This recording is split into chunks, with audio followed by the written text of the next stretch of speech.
Regular meeting of the Spring Lake Heights Planning Board. If you all stand for the pledge of allegiance. I pledge allegiance to the flag of the United States of America and to the republic for which it stands, one nation, under God, indivisible, with liberty and justice for all.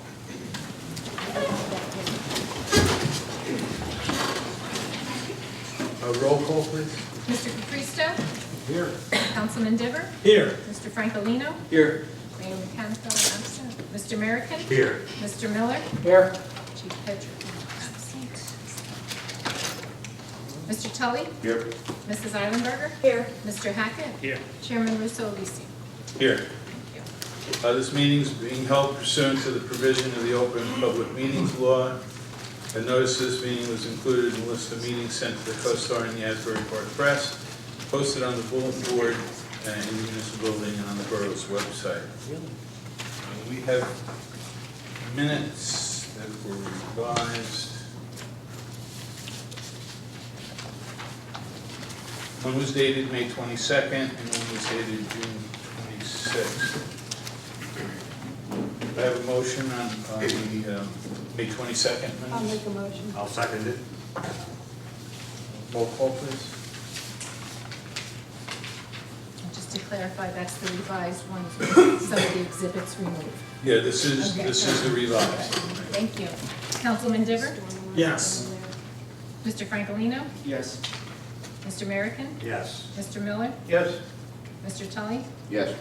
Mrs. Eilenberger? Yes. Mr. Hackett? Yes. Chairman Russo Lisi? Yes. And the second set of meetings were dated June 26th, 2013. I'll make a motion. Second. Roll call, please. Councilman Diver? Yes. Mr. Francolino? Yes. Mr. American? Yes. Mr. Miller? Mr. Tully? Yes. Mrs. Eilenberger? Yes. Mr. Hackett? Yes. Chairman Russo Lisi? Yes. Thank you. Okay, we also have correspondence. It's a memo from Jay Delaney, the Borough Administrator, dated July 23rd, 2013, concerning ordinance 2013-06, establishing a B3 commercial zone. And it has to do with consistency of the planning, with the master plan. I guess that everybody got a copy of this. Right, it's required, I'll just read the bottom half. It is requested the board provide a report on the review of, for inclusion into the second part of the public hearing schedule for August 19th, at the time the ordinance would be considered for final adoption.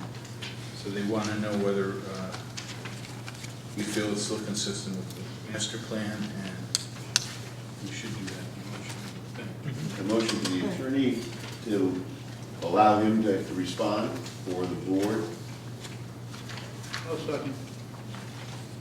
Okay, and That's consistent with the master plan. that's consistent with the master plan. There were also some revisions on it, and I'm just going to read them into the record. They did accept the omitting the two lots, St. Stephen Green, 9 and 10. They increased the front yard setbacks to 20 feet, commercial zone, and the rear yard to 30 feet. And also include the rain garden. It also included considering rain gardens for some of the dispersion of water. If I'm not mistaken, that's it. I just wanted to make sure that it was read into the minutes. Okay, so I have a motion. I have to approve it. I have a second. Do we have a roll call, please? Mr. Capristo? Yes. Councilman Diver? Yes. Mr. Francolino? Yes. Mr. American? Yes. Mr. Miller? Yes. Mr. Tully? Yes. Mrs. Eilenberger? Yes. Mr. Hackett? Yes. Chairman Russo Lisi? Yes. Thank you. Mr. McGill, you'll take care of that? Yes, I will do that. If I could just say, please make sure the letter says it's consistent with the master plan. We don't want to leave anything out. I'll send it over, you can proofread it. Did we do the resolution yet? Pardon me? Did we, No. No, that's under old business, that was correspondence. Oh, okay, okay. Okay, so next is old business, resolution 2013-11, 1001, Highway 71, Spring Lake Heights LLC, which is the gas station, the Exxon station property. Everybody have a chance to read the resolution for that? And do I have a motion to? I'll second.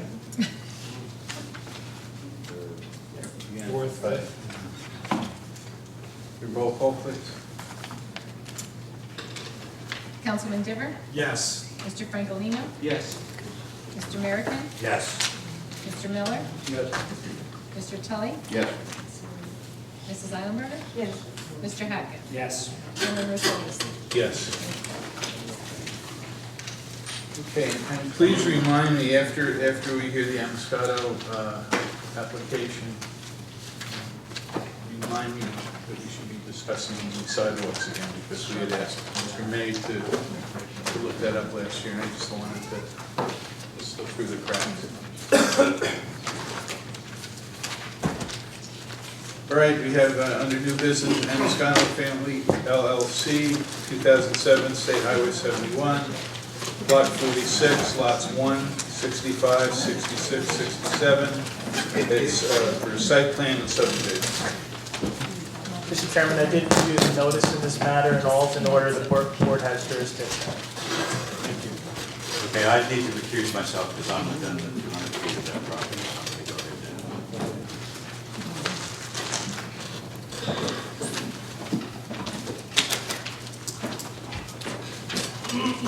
ahead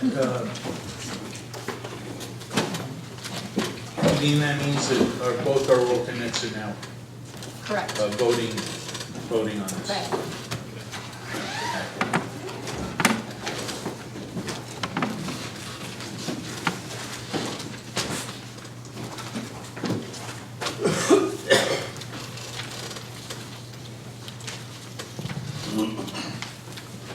Good evening, Mr. Chairman, board members. Mark Akins on behalf of the applicant, Amoscato Family. Ladies and gentlemen, this is an application with regard to property located at the northwest corner of State Highway 71 and Alair Road here in the borough. It is currently occupied by a one-story bank office building, one-story bank building, which contains the branch and offices of Central Jersey Bank, part of Kearney Federal Savings. In connection with the application this evening, you'll hear testimony from our planner and engineer, who's one and the same person. We also have a traffic engineer available as our expert for any traffic issues that would propose to consolidate additional lots owned by the Amoscato family, create 2 single-family conforming residential lots, and 1 additional office building on the site with drainage structure to be accessed and serviced all 4 respective lots by a new public road, from and to Route 71 in terms of ingress and egress. So with that, I'd like to introduce the lead witness, who is Mr. Robert Fruit of Insight Engineering. He's a licensed professional planner and a licensed professional engineer. He might be smart at this time, Mr. Chairman. Thank you. Fruit, would you please raise your right hand? You solemnly swear that the testimony that you shall give should be the truth, the whole truth, nothing but the truth, so help you God. Yes, I do. Thank you very much. Will you please state your name for the record and spell your last name?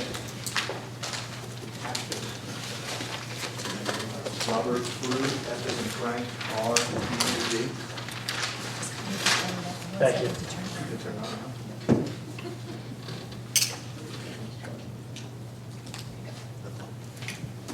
And you've testified before this board, I have, yes.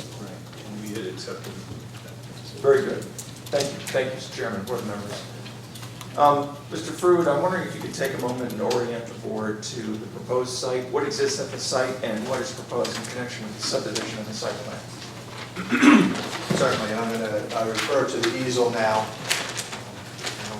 recalling your preferences, this is a copy of the topographic survey of the property that was submitted. You want that marked as an exhibit? Yes, we should mark that. A1? Yes, that'd be fine.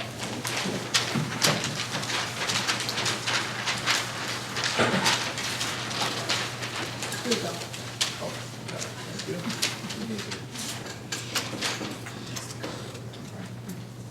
Okay, so what's noted is A1 with today's date, 7/24/13, survey was prepared by Paul K. Lynch, land surveyor for Amoscato Family LLC.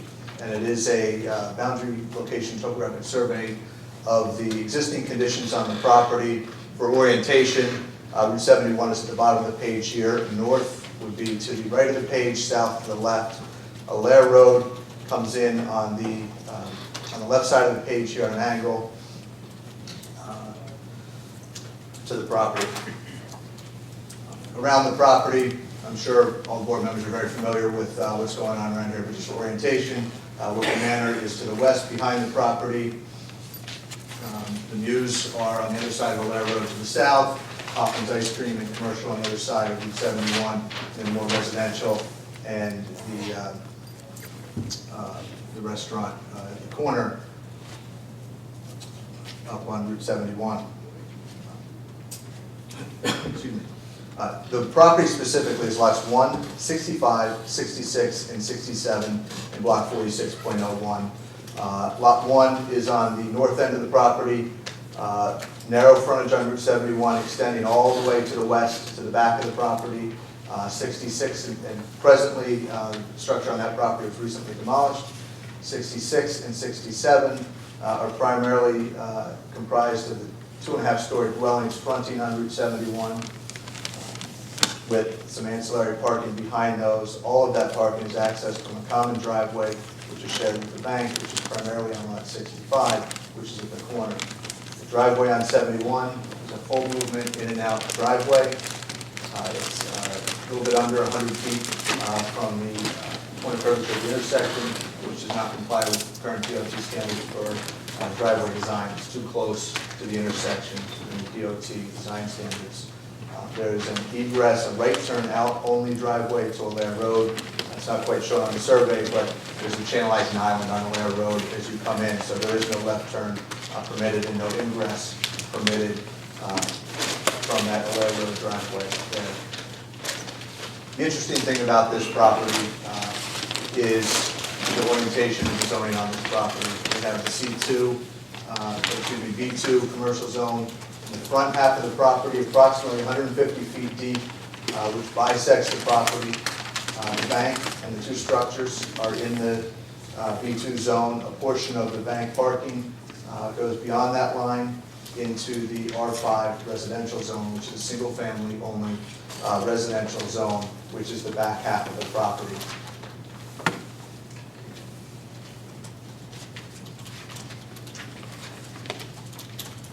Generally, the topography on the site is relatively flat, with runoff flowing either towards the intersection of Allaire Road and Route 71 through the driveways, or to the north towards a low spot at the rear of the property.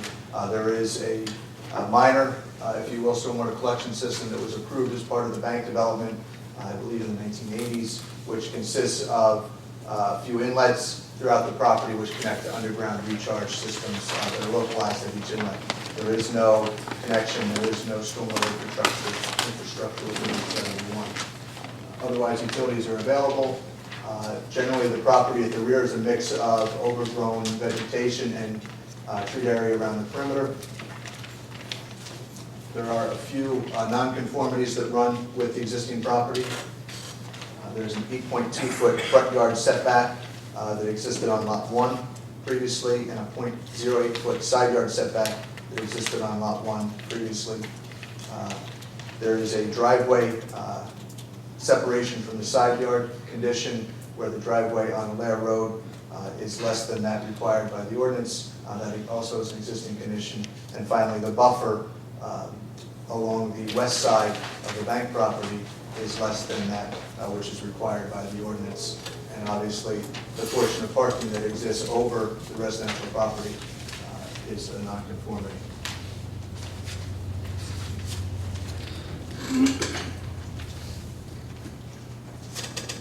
What I'd like to do now is turn to the proposed conditions. We'll just mark A2, describe it as it's being marked.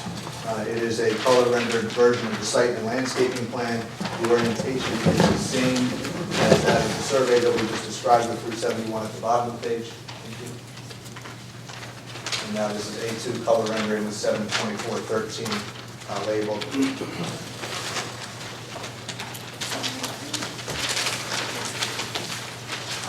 The proposal that's before us is unique, and it's designed to comply with the ordinance requirements in all facets of the proposed improvements. The challenge that is faced with this is the split zoning on the property, where the first 150 feet is commercial and the rear is a single-family residential. In order to provide a development that is compliant with all of the zoning constraints of both the commercial zone, business zone, and the residential zone, what is proposed is a new public right-of-way coming from Route 71 that will replace the existing private driveway, which is, as I mentioned, presently too close to the intersection. That's being relocated to the north along the property so that we now have 103 feet of corner clearance from the intersection where 100 feet is required by DOT. So we're bringing that condition into compliance with DOT standards and providing approximately a 200-foot long public right-of-way into the rear of the property. And what that does is provide access to the single-family residential portion of the property for the construction of the two new homes. Come back to that in a moment. The bank will remain on the corner. The two structures that presently exist fronting on Route 71 will be demolished to allow for this development. The bank lot, as I mentioned, will remain. The egress to that road will remain. Access will now be off of the new road by an internal driveway. Parking will be reoriented. The massive parking that was at the back of the property will be pulled back. The excess impervious coverage will be eliminated, and that parking will be reduced down to only that which is required for the bank by the ordinance, which is a total of 15 parking spaces. Circulation around the back of the building will be similar to that which it is now, which is a counterclockwise circulation to the drive-through with ample stacking for cars in the drive-through. There'll be access to a trash enclosure, which will be properly screened on 3 sides. One of the things that, I'll point out a few things that were done with these site plans to address some comments from your engineers we're talking, one of which was to modify the screening to be on 3 sides of the trash enclosure to comply with the standards. We also have 2 parking spaces adjacent to that trash enclosure. Those have been signed for employee only. That way, those parking spaces will be accessed generally during hours either before the bank is open, after the bank is closed. It lowers the turnover in those spaces so that there's not a conflict with the peak stacking points of the bank drive-through. And it provides the most efficient, really the most efficient use of the space on the property to combine those scenarios there. Otherwise, the bank sign will be relocated as the driveway is relocated to identify where that driveway location is. The handicap parking will remain. There's 1 space where 1 is required by the ordinance.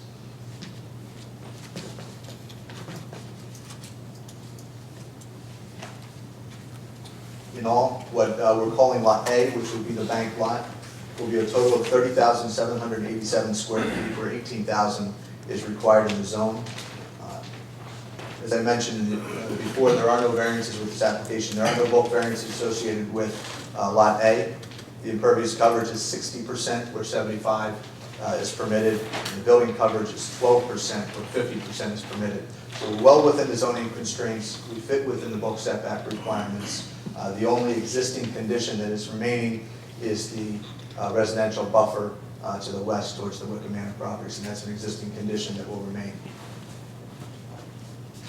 Moving to the north, across the new road, is the proposed 2-story office building on what's being called Lot B. This lot is 16,364 square feet, where 15,000 is required.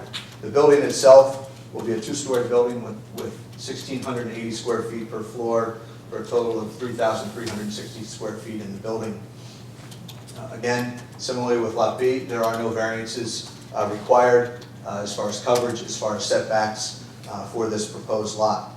The impervious coverage is 35%, where 75% is permitted, and the building coverage is 10%, where 50% is permitted. So again, this lot is well within the zoning constraints of the ordinance requirements. There are a total of 14 parking spaces proposed, where 14 are required. That includes one handicap parking space to the main entrance of the office building, which would be at the rear of the property, and there's a trash enclosure and turnaround area in the back of the property, which also is sufficiently screened per the ordinance requirements. The final component of the development is the rear or residential portion of this property. As I mentioned, there's a 200-foot public right-of-way which will be extended into the property. Public utilities will be brought in there, water, sewer, gas, and electric, which will serve not only the proposed office building but the 2 new houses. What we've shown on this plan is an approximate development proposal for these lots. They would be compliant as far as lot coverage and FAR requirements for the residential zone. Ultimately, though, as is typical with a major subdivision of this nature, individual plot plans will be provided for each of those lots, which will have a final architectural building footprint coordinated with an engineered site plan, which will have final grading and final design. But in the interim, what we've shown here is that these dwellings would be viable on these lots. We've shown preliminary stormwater management for each of the lots with roof leaders going to underground recharge basins, and we have driveways that are sufficient for a three-bedroom home. Two parking spaces, 1 garage, and 1 driveway space on each lot. Within the road itself, we have a series of streetlights in the road to provide safety illumination in the road. And so we also are proposing lighting on the office building in the parking lot for that area for safety.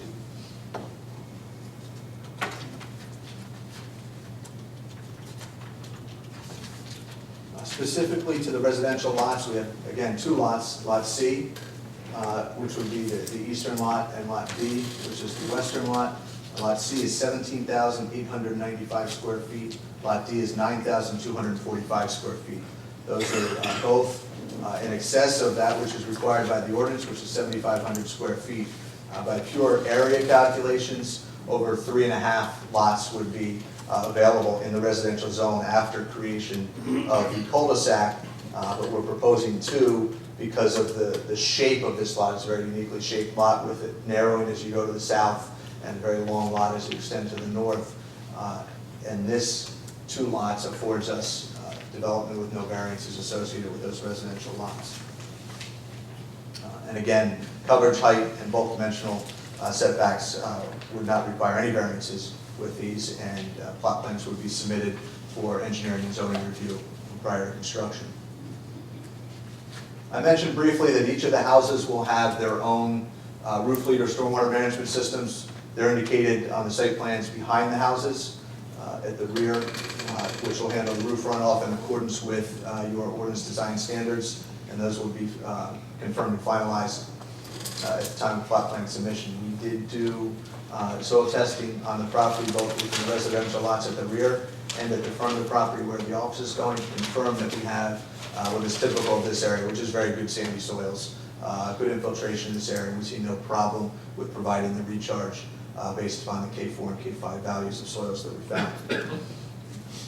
On the 2 residential lots, what you see at the north end of the property, the darker green is the wooded area and the tree line that exists today. That tree line would be cut slightly along the western property line to allow for development of Lot D. Otherwise, at the north end of the property, our goal would be to leave that vegetation where it is. I've spoken with your engineer about the depression that exists on Lot C, and really we'll leave it to the board what your preference is, or leave it to engineer review during plot plan design of Lot C. My preference is to leave as much vegetation as possible and maintain any of that buffering to the properties to the north. With that minor depression that exists today, Majority of this western half of the property does drain there. There's no evidence that there's drainage problems. It's not developing into a wetland area of any kind, so it appears that it's well-draining soils and not creating any problems or ponding.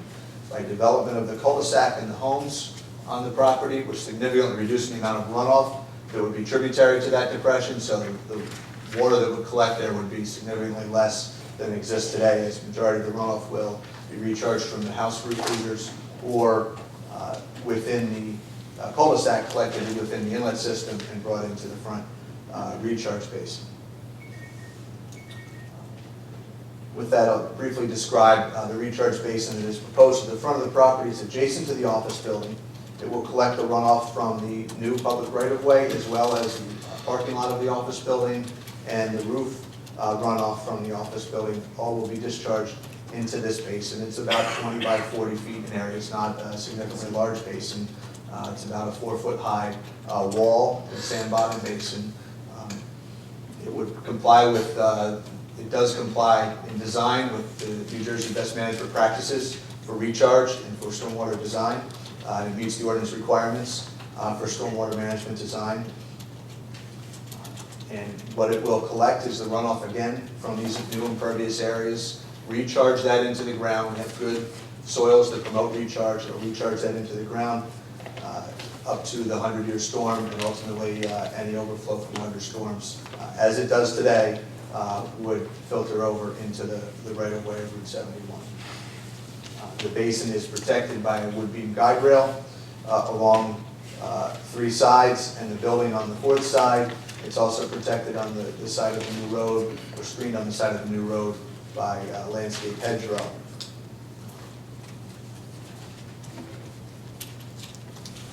The landscaping proposed as part of this application, there are no modifications proposed to the existing bank landscaping, but with the office we have significant improvements, including foundation planting around the building, which extends around the basin, as I mentioned. There'll be some foundation plantings around the base of the sign.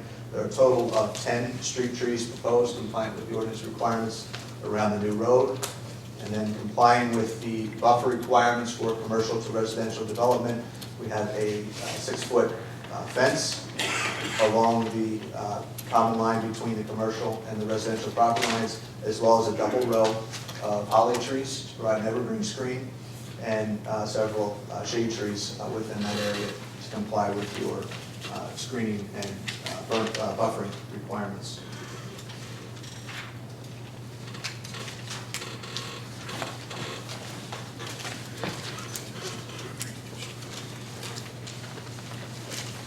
Why don't we take a moment, thank you, Mr. Fruit, for that comprehensive walk through the site and the respective lots.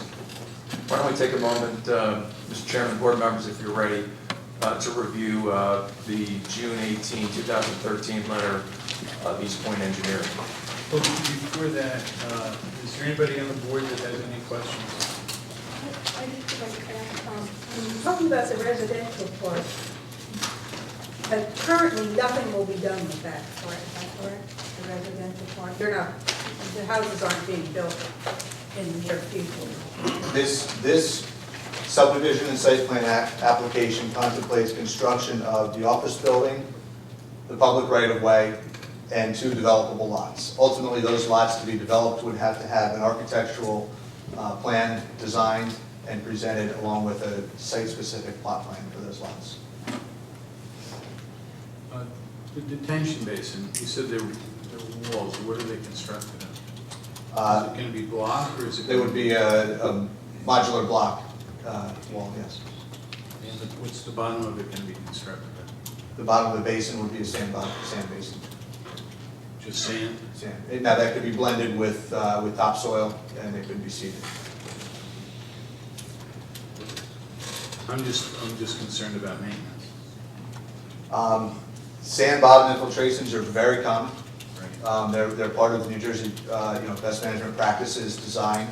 Infiltration is a key element of stormwater management in New Jersey, so infiltration basins are very, very common. And part of our submission is an operations and maintenance manual, which is to be reviewed by your engineer and ultimately accepted and implemented that provides for the maintenance. Because I would think if you put grasses there and you have to cut it, it's gonna start compacting the sand. Yeah, no, it wouldn't be, you don't, not put in a lawn. It would be not that type of a Was grass. there any thought to an underground detention?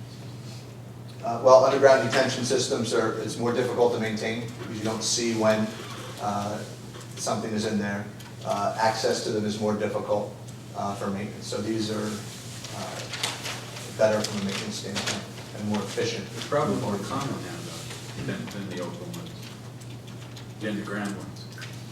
But as space gets tight and people don't have the room available for above ground, yeah, we're certainly designing a lot of underground systems when there's not the room available for above ground systems. They often put parking lots above them, but we seem to have the room here, so that's okay. You could put a underground system in the parking lot of the office building, or put it there and cover the grass, but I'm not too keen on this basin, this open basin thing, especially with a fence around it, when you have people coming out on the highway. You know, with shrubbery and stuff around it, you're gonna have to pull out. I would rather see something underground. Otherwise, I have no real problem with the whole idea, but that one thing is a problem. Also, a suggestion. I see here for the handicap, you've got one handicap parking place, and then you have a no parking area, and then the ramp for the handicap is over in front of a regular parking place. If this office building wouldn't be rented to a doctor or an acupuncturist or whatever, he may have more than one handicapped person. I would like to see the two parking places south of that no parking spot made handicap along with that one that's already there, and move the ramp over to that no parking spot. So otherwise, whoever the handicap is going to, hopefully nobody will be parked in that spot. Well, maybe I'll start by explaining the way the ramp system works, and maybe the graphical representation of our plans might be a little confusing. The blue hatched area is the loading area for the handicap space, and directly in front of that is depressed sidewalk. On one of the pages, the arrow points to that shaded spot. That's correct. The shaded spot is the ramp.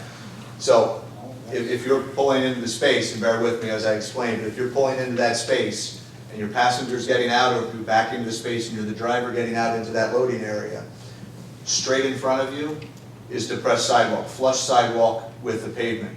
So you'll move up into the sidewalk flat, and then either to the right or to the left is where it ramps up to the rest of the sidewalk. That's the design. That's what the shaded, okay. Yeah, Because that's just the ramp. You're on one of the pages somewhere, there's an arrow points to that one shaded spot, and Yep. I misinterpreted that. The shaded spot is the ramp, but the ramps go parallel to the building, not towards the building. But I would still like to see two more handicap spots created there. That'll give you 4 regular and 3 handicap.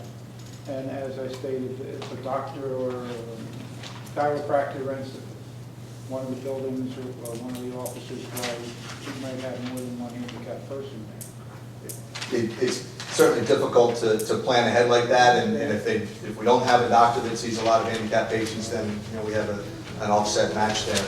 The code requirements, nationally for handicap accessible parking is 1 space for the first 25 available parking spaces, and that's what we're providing. Certainly, if a tenant, a doctor that sees a lot of handicapped patients feels that he needs more reserved spaces and more loading areas for handicapped patients of his, he can modify the plan accordingly, and whether that's administrative or back to this board, make those adjustments. But coming in at this point, where we don't know, it could be a professional, could be an attorney, an engineer, or someone that does not see handicapped people on a regular basis, and we wouldn't want to offset the balance based upon the national standards. No tenants have yet been identified, Mr. Fruit? Not that I'm aware of, no. Mr. McGill, could we authorize 2 more spaces, and even if they don't make them handicap, to help somebody that may want to add them in the future? Is that possible? That we You can could put a authorize condition 3? in the resolution that should they deem it necessary, that they could convert the parking into handicap so that they don't have to come back and That's my idea, ask yeah. Joe or come back before the board, given the expense and time involved with that. So we could put a stipulation in any resolution that giving them the ability to do so. Also, this buffer zone here, that's in the residential area? Yes? The buffer zone for the proposed office? Between the office and the housing lot. The residential zone parallels this, called the northeast property line here. As it comes south, it parallels that. So that buffer is within the lot B, if you will, Right. but it's all within the residential. But it's fenced in to be part of the office site. That property is part of the office lot, yes. Is it possible that we could move everything over 5 feet and make it, instead of 10 feet from that fence, we make it 5 feet? And so that we would have a 15-foot area between the Wickham Manor and the first house, if we moved everything east? You lost me, I was looking here and now, you lost me for a minute, I'm sorry. I'm thinking moving the westerly house 15 feet from the property line of the westerly property line, and then move the other, keep the 20 feet between the two houses, and make that front southeast corner of the house on Lot C 5 feet from that fence, 5 feet from that buffer zone, and so that we have a bigger area on the Wickham Manor side between the Lot D house and the Wickham Manor, so it's 15 feet. I think no matter what, that lot is afforded a 10-foot side yard setback. So no matter what geometric changes we make to the lots Right. and shift lot, basically if you were to shift lot C east, you'd be making lot D larger, but it's still afforded a 10-foot side yard setback. So I don't know that you would. Well, that's what I'm suggesting it. You've got plenty of room on Lot C. I personally don't see any reason that the property line couldn't be moved 5 feet between the two houses and make it a 15-foot area between house D and the fence. That's all. And as we're talking through this, I'm going through the geometry of the lot design. There is a lot frontage and lot width requirements of 100 feet in the B2 zone. And Lot C is designed with the absolute minimum lot width and So that frontage would be that's allowed. creating a So you'd be necessity for creating a variance. variance by shifting that common lot line. Is the fact that you have a commercial buffer in a residential zone, does that become an issue zoning-wise? I have a question. I have consulted with our attorney, and it appears to be designed. Mr. Chairman, we're looking at that as a design waiver. The buffer zone is something that's required by the ordinances under our design standards. It's up to the discretion of the board what's in the buffer. The board has the ability to waive any item that's in that buffer or required in that buffer. So in that sense, we're looking at it pretty much like landscaping and not as anything else. So because it's a design standard, you don't need a variance, you just need a That's right. waiver. That's right. And Even though it's in the residential zone, I mean, you could put a commercial buffer in the residential zone without a variance. You have that on the bank presently. You've had that for decades. as long as it doesn't create a use variance, then we're fine. Yeah, it's not. Yeah, well, that's the way we're looking at it, as not a use per se. It's actually a non-use, and it's a design requirement to protect the residents or the residential properties. So it's like any other requirement that we may have on properties. So that's the way we're looking at it. And I believe, Mark, we discussed that, and you concur with that? Yeah, we discussed whether it raised a jurisdictional issue, and my opinion, with which I believe you concurred, was that there was no jurisdictional issue, and that buffer is a buffer, and it's not a commercial use within the meaning of uses as defined in the land use law. Just for the general public, so you understand, if it's a zoning issue and a use issue, then they need a use variance, and they have to go before the Board of Adjustment. What the attorneys are saying is that it's not a use, it's a design standard. And it's not an ordinance, it's a design standard. So it's not going to be commercially used, that piece, so it wouldn't constitute a use variance, so it could stay here.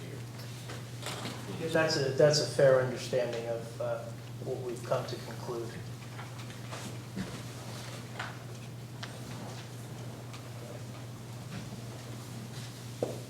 Okay, thank you.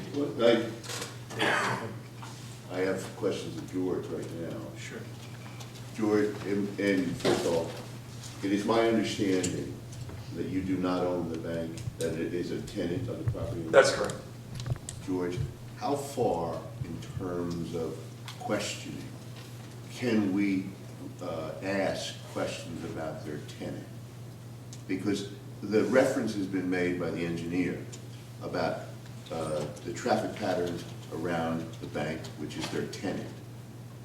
And in addition to that, can we make assumptions such as this next month may be a B3 zone, which allows certain things that may not be allowed in the B2 zone, and the occupancy of that, what is now a bank, may be something else in the future, and it'll be in a different zone, we understand. How far are we allowed in this hearing to pursue those kinds of questions, particularly about the questions that the engineer has brought up about travel around or egress and access to the drive-in and to the reduction of a number of parking spaces for their current tenant, which is a bank? Well, I don't think you're limited in any of your questioning. You're entitled to get the information that you need to make a decision. But that being said, I think what we have to do is make our decision based on the standards that are in existence right now, simply for the fact that we don't know if and when it's ever going to change. So, we're required to consider the standards presently, but you can ask you can get all the information that you need to understand what this project is about. Did I answer that? Sort of. And my next question will be to the engineer in terms of the access to the drive-in portion of the bank. In years past, when we approved that bank, the turnaround and the space available was primary in terms of what we were looking at as a board back then, many, many years ago. But there is no reference, except for statements made by their expert, that the access is within our requirements, and that the space around would not cause a traffic pattern problem. Okay, I guess the first part of the question is, are there any conditions of prior approval which may have been negated due to this proposed application? Pardon my One. interruption, Joe. Can you bring the microphone? Your question is relative to any existing conditional approvals on a prior application that may be deemed not consistent with this application. I am not sure. I have not reviewed the previous application. So I can't answer that question, but what I can answer is that the applicant has provided a traffic impact report which took into account the existing use of the bank with regards to number of trips and circulation on that property, which does comply with our current engineering design standards and ordinances.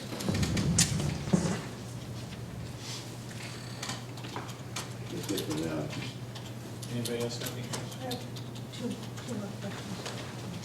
One is, when you're talking, again, on the residential lots, when you're talking about, having the runoff from the gutters and all, but that would not be installed just with this, that would only come about if someone was building a house on that property, right? Like, you're not going to install anything at the present time, right? That's correct.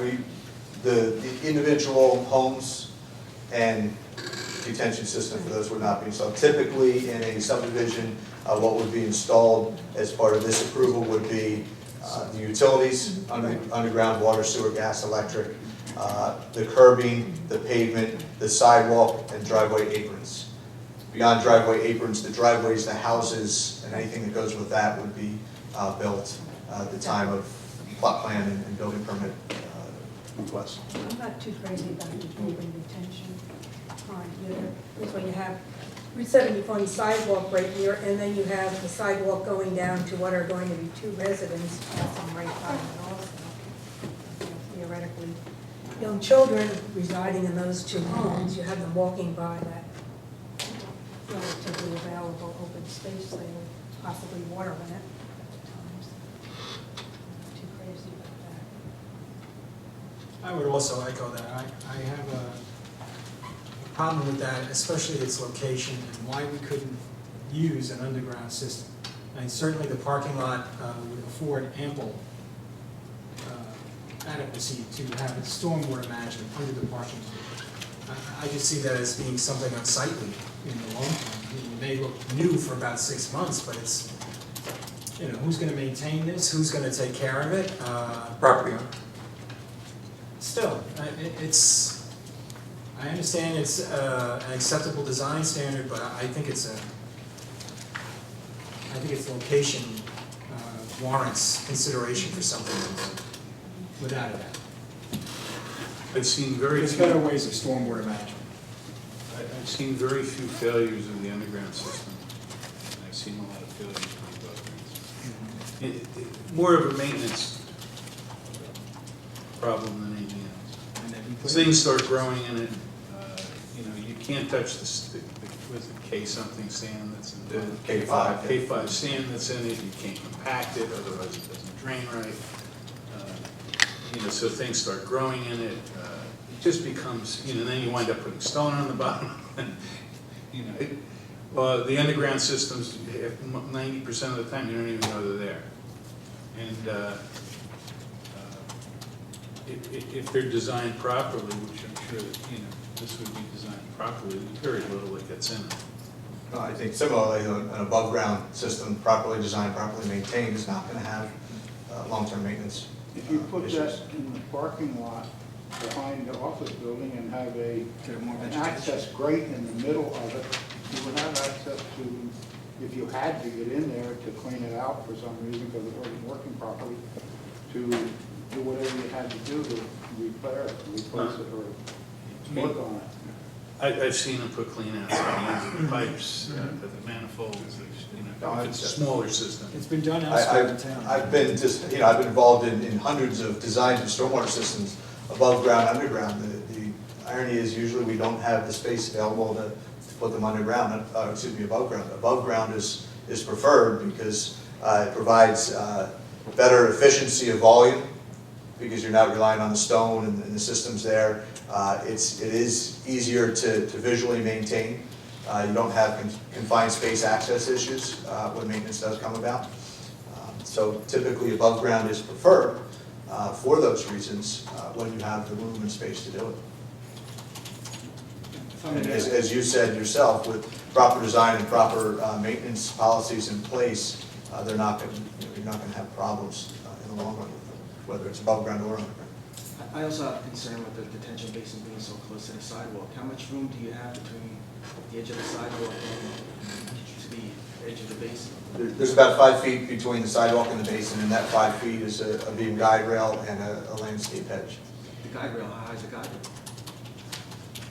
36 inches. 30 feet? You know, the difficulty, ladies and gentlemen, is it meets your standards. And so these are really discretionary things that we're talking about. Well, I think we're also talking about good planning, and I think good planning in terms of the future and how you want the area to look as well. We want it to look first class, and I think first class puts it under the, that's at the discretion of the Amoscato family, respectfully. The emergency outflow on that basin, where does that go? Is that to the street? It is a spillway towards the street, yes. Why don't we move on to the comments raised in the review letter? I'm looking in particular at section 2, site plan and survey review.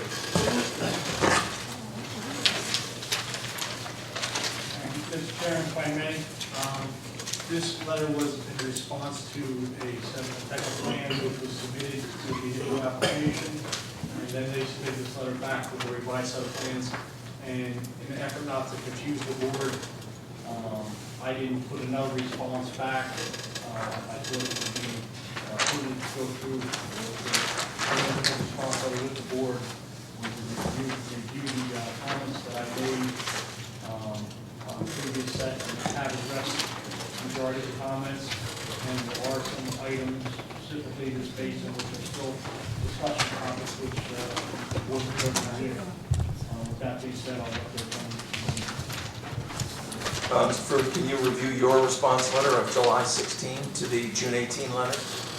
Certainly, and the letter was formatted, our response letter was formatted with Mr. May's comments, again, starting with section 2.0, repeated in italics, and our responses are below. Item 2.1 has to do with the surveying of the properties, and as I mentioned before, as is very common with major subdivisions like this, with residential lots to be developed, we'll get a detailed topographic survey of those rear lots that can be included with the plot plan submissions. What are we reading and looking at? I'm very confused as to We're reading what your response is to what we're doing. We're reading this letter. the June 18th. And are you going through it item by item? We're going to go, yes. Okay. That's all right. So the June 18th letter from East Point Engineering, we are on section 2.0. June 18th letter. We July have- 16th letter. Both, and then my July 16th letter is a response. response to my letter. You actually received that letter in the previous package because this was carried. Previous application. So I it's on the understand, June. right? But Yeah, it was on the. I don't believe anybody on the board has the June 18th letter. That's my point. You're reading something that we're supposed to be following, we don't have. It was in the June's packet. And it was my understanding that that had been replaced. And that was your understanding. I mean, we don't have the June 18th letter, is what I'm saying. If you have a copy of it, why don't you run some copies so we have it in front of us?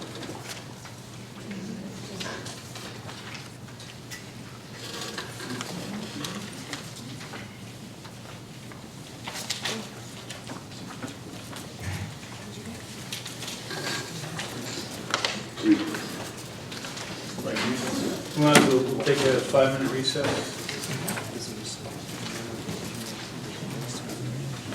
I understand. You're welcome. Now I know what somebody's talking about. All right. Mr. May, I guess we can continue. Okay, Mr. Fruit, calling your attention to item 2.0 on Mr. May's letter of June 18, 2000, I think it should be 13. Yes. So 2.0 is the site plan and survey review comments, starting again with 2.1, which is a comment with regard to the level of detail on the topographic survey. And as I mentioned, as is typical with a major subdivision with individual lots to be developed subsequent to this approval, we will get detailed topographic surveys of each of the residential lots for use in preparation of plot plans, which will then be submitted to your engineering zoning officer for review prior to construction. Okay, next item? Item 2.2 is with regard to the tree line that I did trace for you on the rendering and is shown on the site plans.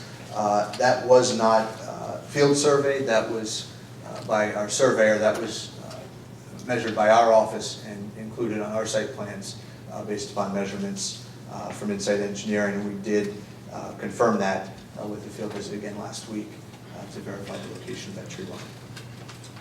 Okay, item 2.3. The 2 parking spots I mentioned previously, that those will be denoted as employee only to reduce the turnover in those spaces. Okay. Item 2.4. With regard to the pavement of the existing bank parking lot, we've added a note that confirms that we will repave as necessary to eliminate ponding and fix any minor depressions in the lot. So, If I can interject, this way we don't have to go all the way back. In review of that pavement in the property, it was the intent of my comment to consider repaving the entire parking lot to get a complete new project. I mean, it's very subject to opinion and evaluation. You go out there, well, should we go 6 feet, 7 feet, 8 feet, and it makes it difficult when we're building the site, inspecting it, where the pavements are. So that being said, either we get a plan for detailing there, it's going to be all paved, or we don't pave the whole thing. I have no problem providing a plan and having it at Mr. May's discretion on the repair areas. No problem at all. Okay. I drove the parking lot this evening, and some repair is certainly required, but I think it's fair to say that we can accommodate Mr. May's concerns by showing a repair plan. Is that satisfactory? That would be satisfactory. It's just, discretion is difficult sometimes when you're out in the field. As your field is on free, understand that it makes it easier if we have a plan which we can agree upon. Well, they're gonna have to do something with it to properly get rid of the water in the parking lot, especially when they're gonna be closing off, in essence, that one end that north end. So, obviously, Well, something has to be not done. only bonding, but aesthetics, I think are part of repaving Yeah. and this whole application. We want to have a site that is refreshed, so to speak.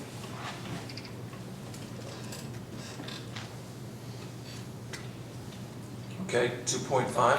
2.5, labeled on the survey, is called an apparent trench. Essentially what that is a repair strip. It's a couple feet wide, appearing to be over a sanitary sewer. There are a few cleanouts along the way. Probably the sanitary lateral at some point was replaced from the bank, and that apparent trench is just calling out the pavement repair there. And I think the comment to the drainage in that area goes back to 2.4. This is an area where there are some spots around the cleanouts that could use some pavement repair to make sure that there aren't low spots and ponding over the cleanouts. We did look, all the cleanouts have caps on them, so they're not collecting stormwater runoff, but in as much as they may need some pavement repair around them to prevent ponding and collection of water in that area, that will be included as with item 2.4. So that'd be part of the repair plan. Correct. Okay. 2.6. Item 2.6, we did prepare and submit with our revised plans, a vehicle circulation plan, showing emergency vehicles going through the bank parking area as well as servicing the office building. 2.7. 2.7, we did take the advice of Mr. May and add some additional signage on the bank parking to further delineate the circulation patterns with do not enter signs along the west side of the bank, which would be the reverse direction on the drive-through area, and then a one-way sign as you get into the bank parking lot on the north side, a one-way denoting that drive-through area is a one-way drive aisle then. The signage you can have. Moving further on that, are there any signs for like no outlet on the cul-de-sac proposed? There are none on the plans, we can certainly add those. Recommend that such signs be added to the plan. related to that, Mr. Chairman. Thank you, Mr. Mayor. 2.9? Yes. 2.8, I believe. I'm sorry, 2.8. No problem. 2.8, I did mention briefly in the testimony, the dumpster enclosure, we provided an island of space between the enclosure and the two employee parking spaces on the bank parking lot, so that we had landscape screening on 3 sides of that dumpster enclosure to comply with the borough standards. 2.9. 2.9 is a statement, there's nothing to address there. Mr. Chairman, I have reviewed their environmental impact statement, and once again, I do find that the applicant does address any environmental concerns, and there are no environmental issues, in my opinion, created by this application. Thank you. 2.10 is something that we did discuss, or I discussed during the direct testimony, has to do with the northern or northeastern corner of Lot C, where there is that minor depression in the area. I commented that the area tributary to that is significantly reduced, therefore the runoff to that area is significantly reduced. And from our design intent standpoint, our preference would be to leave the vegetation where it is rather than clear cutting that corner of the property for the regrading in a situation where I don't believe there's a drainage concern given the condition of the soils. What happens with the new owner, though, if they decide to clear it? That would be subject to borough standards for tree removal. So, Mr. Chairman, if I can add, that's the issue I find myself in being code enforcement and zoning officer. We do not have a tree removal ordinance, and what typically happens is when someone else buys this property, they're going to call me as a borough engineer and say, why do I have a pond in my backyard? And that issue, I understand why it's created this way to preserve the natural part of the site and vegetation. If they decide to clear cut it, then it becomes my problem. Yeah, since, I guess when we got rid of the shade tree commission, that Yes. all went away. So you used to be subject to the shade tree commission. But that gave us other liability. That gave significant liability. Yeah. I'm sorry, sir. If you tripped on a sidewalk, So I think, all right, Oh, yeah. the town was subject to the, to loss and was through the depot. so in our future, we should, Well, I just want the board to just consider whether or not they want to have it remain a native state or require that they propose grading that eliminates pond on property. okay, so we should consider that.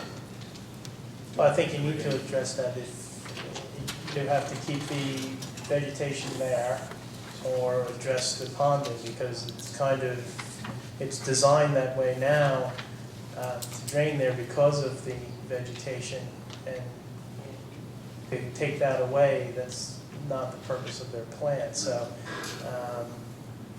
yeah, you'd have to condition any approval, that area remains adequately, what would be the word? Drained. Drained. Vegetated and drained. I mean, the applicant, to be clear, and to add to Mr. McGill's comments, the applicant is not proposing to clear lots C and D at this time, the residential lots. So we would be relying upon the existing features and the existing, which include the existing vegetation. Those are not proposed to be cleared at this time, not. Just the street put in? Just the street and for lot B. Yeah, I think we need to address that this time. I was looking for a different word other than drain, because that's the ultimate goal, but if it gets clear cut, because we didn't say you can't do that, and then it's not adequately drained, then Joe has to go and start writing tickets or, violations of the resolution, and that's really not something that's not a good way to go about it. That's not the optimal way to go about it. If I could make a suggestion, because what I mentioned before is we'll be building the road, and each of the residential lots will be subject to a site-specific plot plan, which will include the detailed topography, detailed architectural footprints, and final design of those lots. And for example, Lot C has a fairly large building envelope. That building may not go where we're showing it on the plans now. That's ultimately would be subject to the plot plan that's submitted. And maybe that's the time when that determination is made as to how that corner of the property be graded and drained, when we have a detailed grading plan for that lot that shows where the final house is going to go. So what we could do is put a stipulation in there that says that at the time a permit is sought,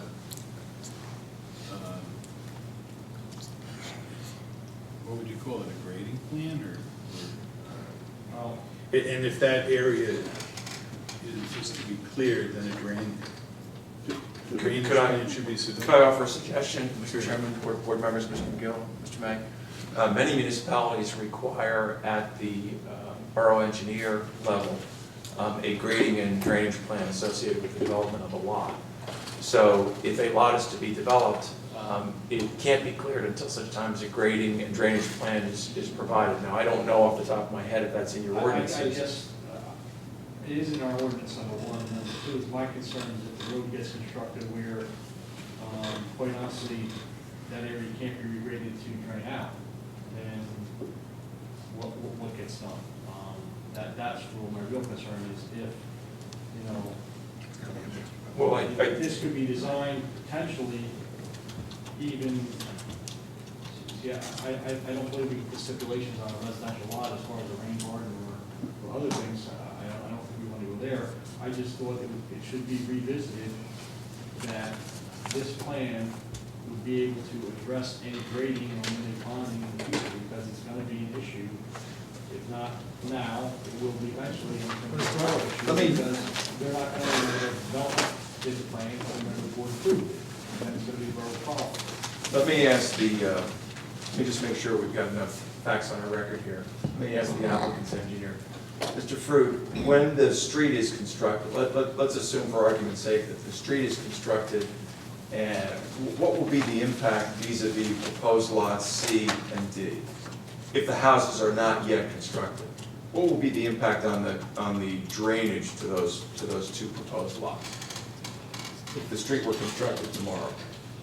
Again, as I said, that area, a lot of the runoff that is tributary to this area of concern is within the proposed road. So as the road is constructed and the runoff is collected in the inlets, it'll be removed from that drainage area, and that area of concern will have a lesser drainage area. And the board's concerned with what will happen to the balance, the northerly portion of those residential lots, I think. So what would happen in that? If the road were constructed and nothing happened on the lots, or some clearing happened on the lots, what would the effect be to the drainage on the northerly part of the site? I would say it would be consistent with present day conditions, or slightly improved because of the lesser drainage area. Can I ask a question? So what you're saying is the new road, which is south of this drainage area that's an issue, is technically downhill from the drainage, the problem area? Uphill. So using, again, A2 here, there is a high point in the property that's really sort of in this southwest corner of the property. So it's uphill. It's uphill. And runoff is moving, if it's not in the eastern half and moving towards the right of way in this back undeveloped half, it's moving really in a northerly direction. And in this northeast corner of Lot C is where this low spot is. It's not a hole, it's just a very subtle low spot where the runoff ends up. And to be honest, a lot of the runoff probably infiltrates and percolates into the ground before it even gets there. Because we have good soils and because these are the development patterns, there probably is not significant runoff through there. There's not evidence of channels running through. So, but you were just saying, though, that if that road is constructed, that problem area will actually have less water. Right, correct. So the grading design presently is that the entire road area is collected. From the front line of the houses would be graded. Typically, you would grade the driveway down towards the road. So everything from the front of the house is going back in to the cul-de-sac, and the houses themselves are going into an underground recharge system. So you've got a significant portion of this property that's sort of taken out of what's going to this. So you're saying less water will end up going in that direction? because- Exactly. At the same time, a significant portion of this lot adjacent to lot 4 drains into this lower area. Sorry. Lot 4, the residential zone, the majority of that lot drains into the lower. Presently. Lot 4 to the north of the subject property. Lot 4 to the north, yeah. We don't have control over the grading on that lot.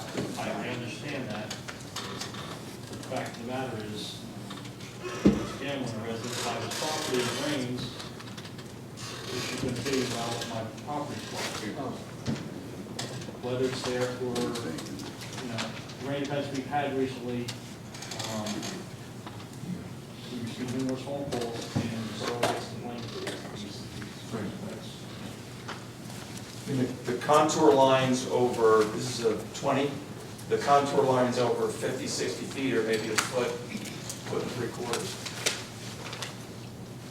Right, it's very, very subtle slopes There's a here. 2-foot difference. 2 feet.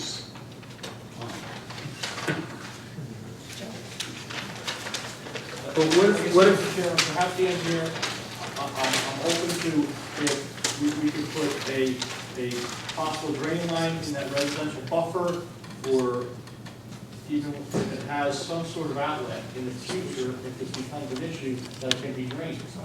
My concern is that if this gets built the way it is, what would they have to cut a trough through and then put an inlet in on the corner of the lot C and the residential buffer area to get the water out?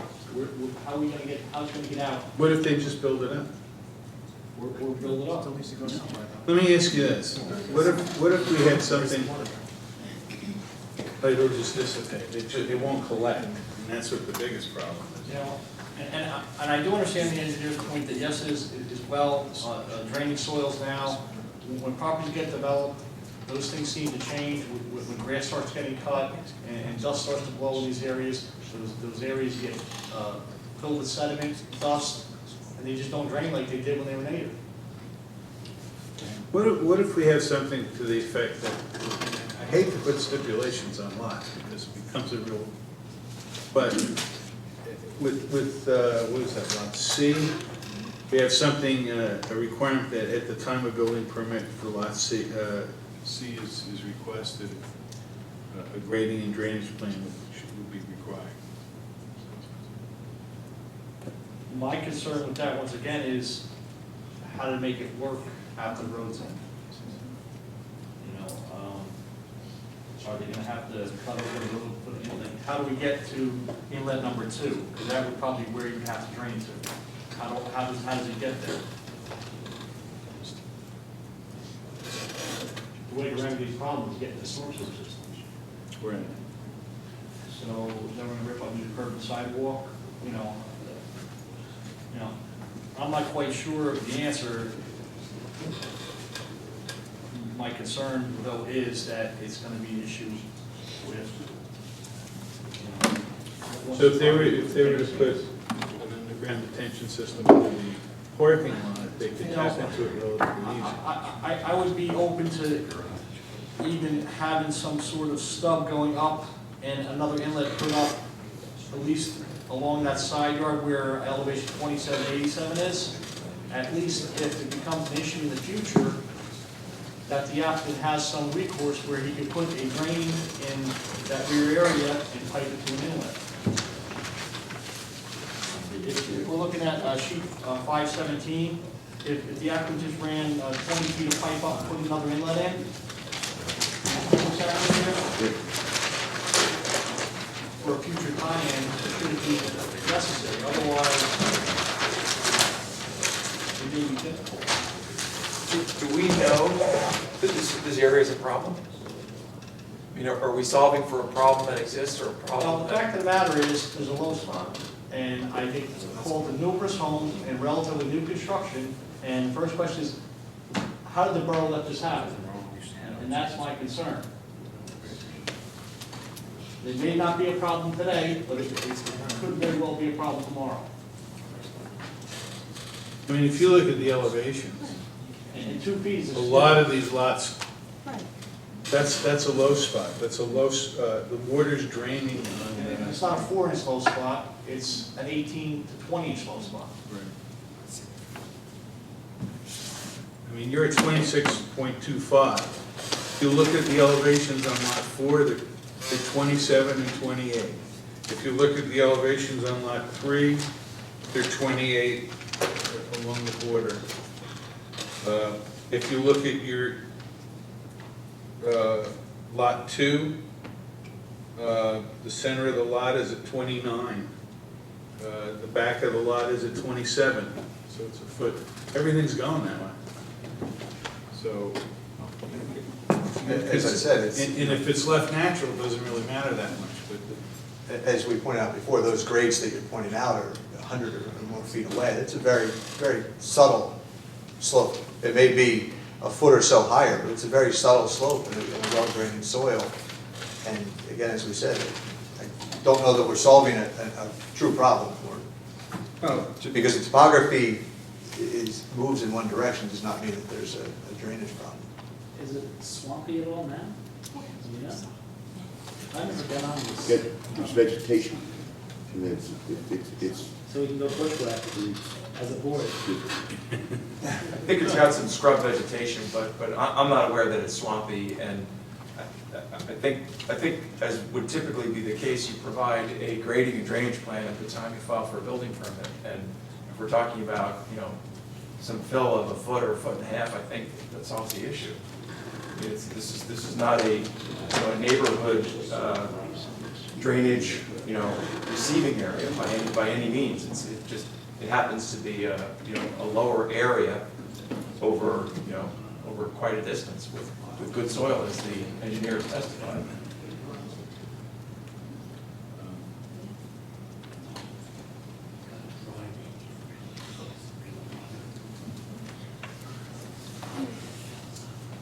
what did you say the stuff out would be at B3? I'm just throwing stuff out there. No, I know. Potentially, if you ever had to put a drain, let's say the property got clear cut, grass grows, eventually it doesn't drain well. The only way to get the water out is to the cul-de-sac, so run a 20-foot stub up the inlet in at 2787, where that curved grade is, so at least they have a future tie-in. Was that at inlets? Well, Two? go on inlet 2 and go west. Right.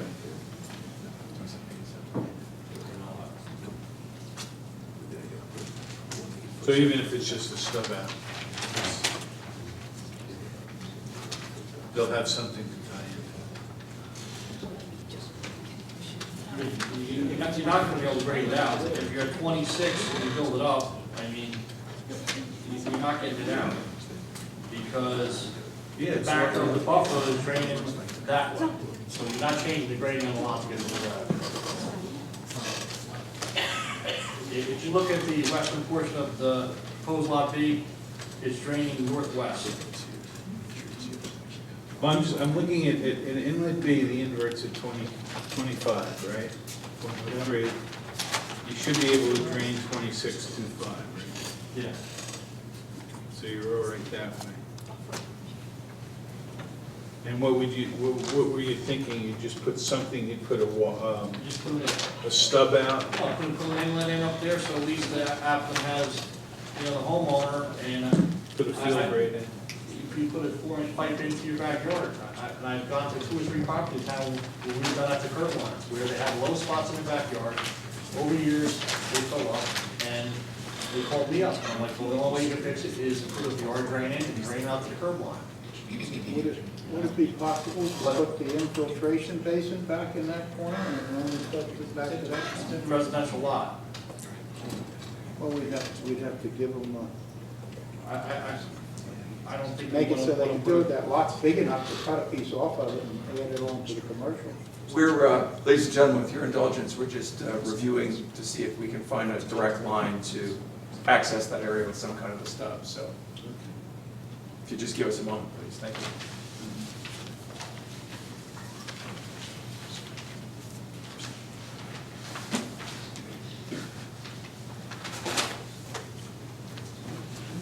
Did you find anything, Mr. Fruit? Yeah, well, what I think might be a good and simple solution is we have the inlet number 2, which is in the right-of-way. I recognize the concerns with future connections that might cause removal of sidewalk and curb. Simply putting a stub out the back of that inlet, a single 8-foot section of pipe out the back of that inlet, that would get you past the sidewalk, and that way any future connections provide an easement through the buffer area, and any future connections could come right through that area. But they would be designed concurrent with the development plan for Lot C. So that it's there if necessary, but no, we're not planting a, I would caution that because these homes don't get built, we want our buffer up prior to these homes, so then we have to go back in and rip the buffer out and put the pipe in. That's my concern. We looked at that, and it's a fairly wide buffer. The evergreen plantings are sort of westerly focused on the buffer. The citrus trees are shifted towards the parking lot. There's a nice kind of clear lay right there that would allow you to put that pipe in. And that keeps from installing additional inlets and additional infrastructure that's not necessary. Come right through the back of that inlet and not disturb the buffer that's planted. Yeah, the fact of the matter, it's a resident's problem, now he's got to go through someone else's property and remedy it. And by providing, 30 feet of pipe and inlet, you resolve that issue.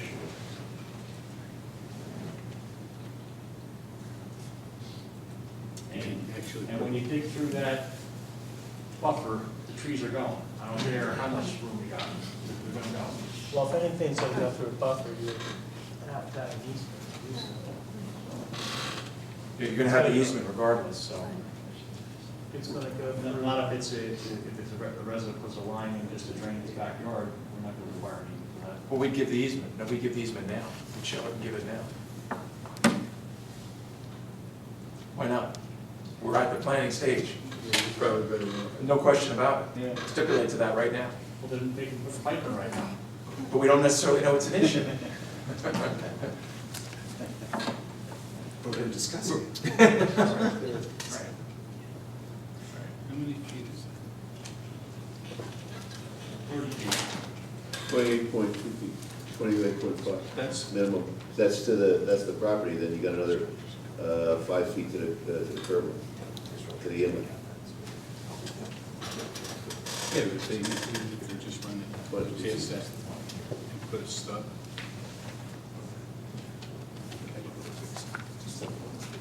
You're right. What'd you say, 40 feet of pipe? That's field. Yeah, 30 feet right. It costs almost money. It's 36 to the property line, and that's 8 feet on the other side of the inlet.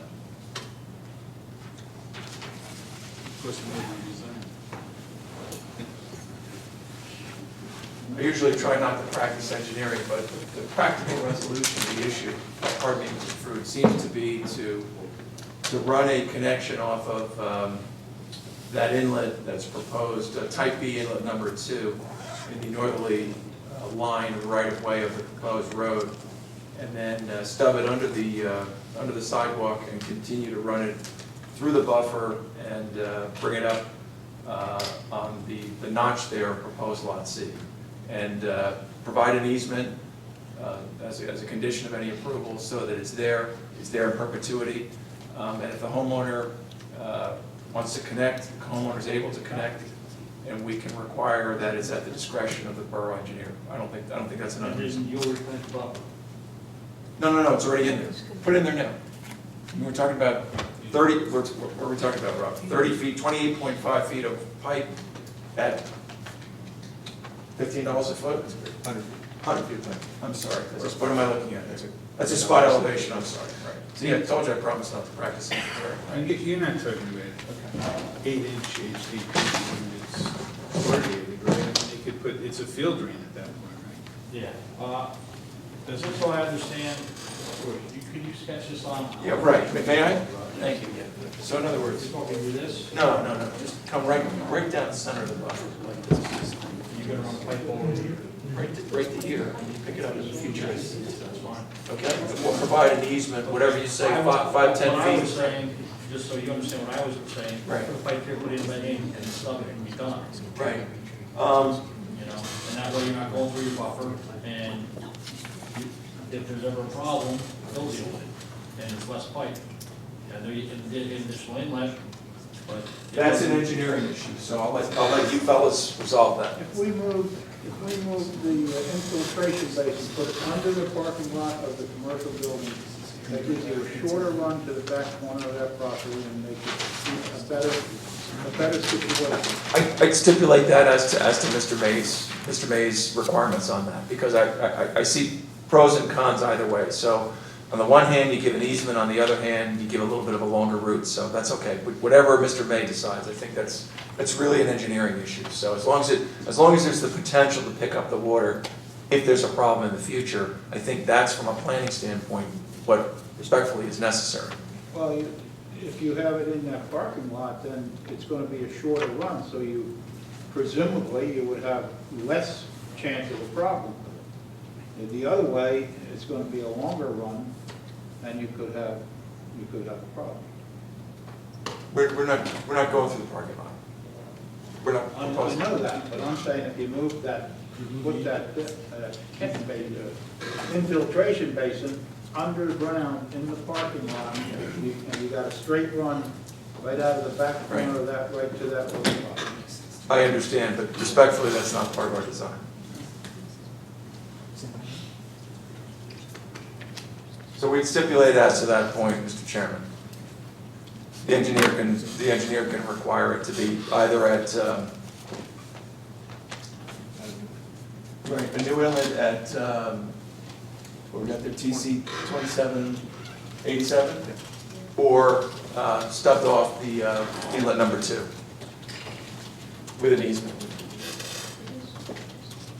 Joe, you said something? Yeah, once again, Chairman, easements within a buffer, trees growing, future maintenance planning, I'd rather keep it right away, provide a stub out, and be done with it. Should there be future issues, the homeowner has some ability to remedy his problem, and that's that. Okay, so noted.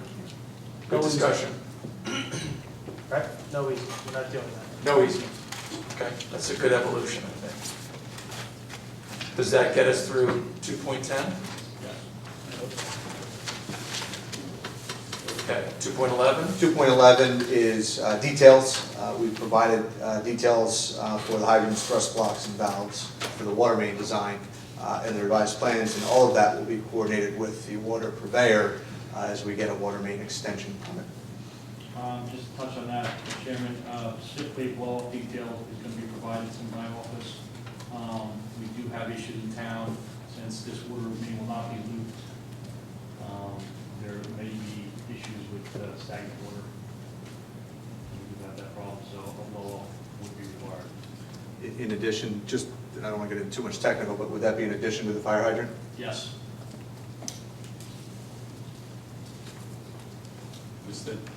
That's really left up to you and the water department and the fire department. We have put blow-offs on several, we have hydrants, hydrants do work, however, they only exercise annually, and this way the blow-off does get exercised more often, and it's a lot easier and it wastes less water. Okay. 2.12? 2.12, I think we've discussed to a point already, the detail of the residential units will be provided with site-specific plans, and that would cover 2.13 unless, Joe, you have any more comments to that? Item 2.14, site development stormwater plan was included in the stormwater report in Appendix 9. If there's anything on your review that is still required, certainly we'll provide that. Item 2.15, again, future build-out of the residential lots. Excuse me, what was the answer to the 2.13? I was requesting requirements for calculations, and they are provided in the stormwater management report. But more specifically, item 215, I was concerned with when these lots get developed to their maximum lot coverage, that is addressed in the stormwater report for future build out. Right now, the report shows a footprint, a driveway. They are recharging the roof runoff, which we're very happy with. My concern was get the report addressed. They put a pool in a patio, shed, 2 sheds. I thought 213 had to do with off-street parking. And I didn't understand the answer. 214, Chairman, Mr. Tully, I apologize. My question was about 213, about off-street parking. I didn't understand the answer.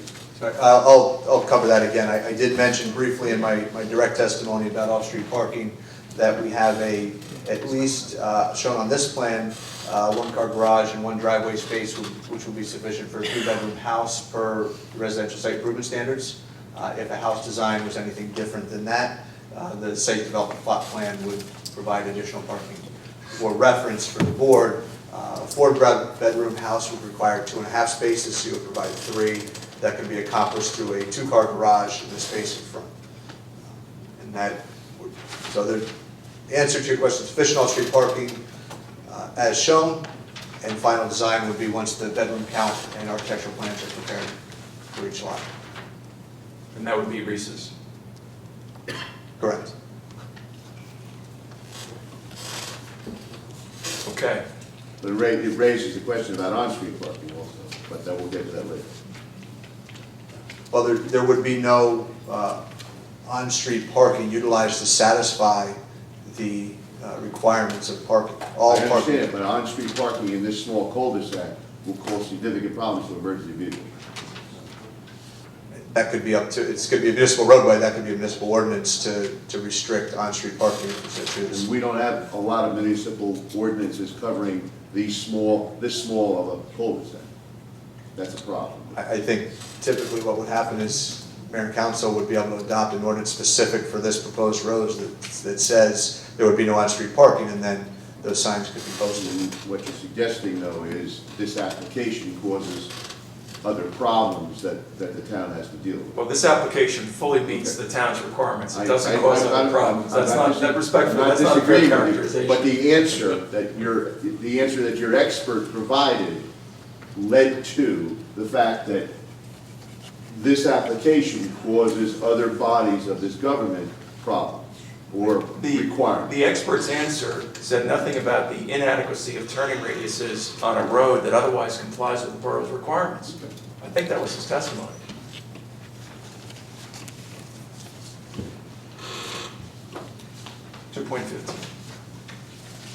Again, 2.15, which I think Mr. May started to delve into a little bit, has to do with the future build-out of the lots. If you are looking at sheet 5 of 17, you can see that in the drainage and grading plan, the underground drywall systems, we have 2 different sizes shown because Lot C is larger than Lot D, and it could therefore handle larger build-out. Again, with a site-specific plot plan, we would know decks, pools, sheds, patios, things of that nature, and that final dry well would be sized based upon the specific build-out of the lots. And that's acceptable, Chairman.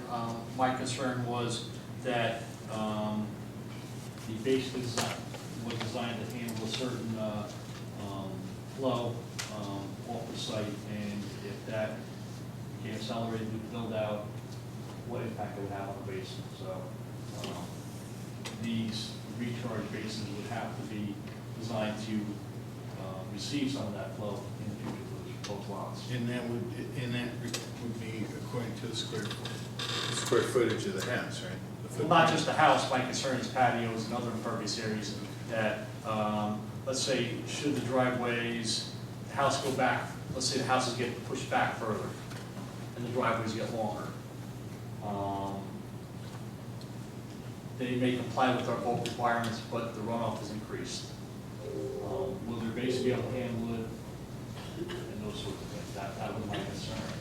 This is the typical footprint, but let's say someone comes and says, well, I want my house 40 feet back from the roadway, and a smaller backyard, because I don't like a backyard, I like a front yard, you know, things like that that they could do, which would increase your lot coverage, not necessarily your building coverage, because, you know, you're at the maximum size now, but it would have an impact on runoff on the roadway. So what we could say is that those drywall systems would be, The storm sewer management It's system pretty must near. be designed to comply with future build-out of all lots.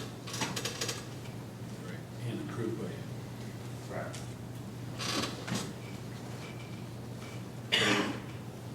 We should put that in as a stipulation.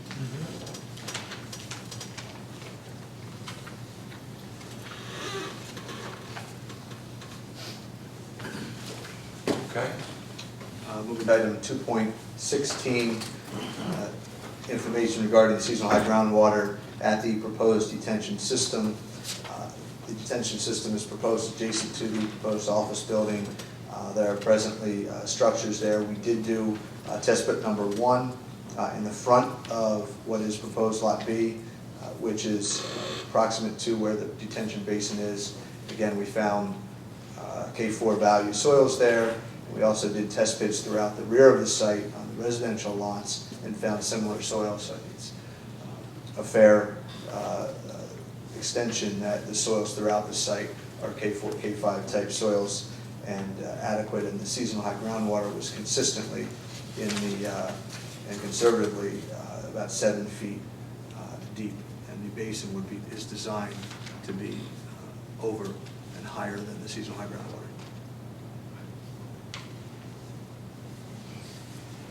Okay. 2.17. 2.17, the requested flow pass and time of concentration calculations are included in Appendix 10 of the report. 2.18, you just try Could again. that be read entirely, please? Say that again. Could that article be read in its entirety, just not the response? Your comment? Yeah. Sure. 2.18 is brought to the attention of the board that the applicant is proposing an infiltration basin to address stormwater management of the site. The proposed basin has vertical walls and is 4 feet deep and located directly adjacent to Highway 71. The applicant should discuss the location of this basin with regard to pedestrian safety. The proposed basin will promote collection of trash as well as unsightly weeds. An alternate drainage system which utilizes underground recharge pipe with an outlet structure should be considered. I think we talked about this previously, but to reiterate, in response to the comments as they follow in here, pedestrian safety, this basin is set back from the public sidewalk on the private property.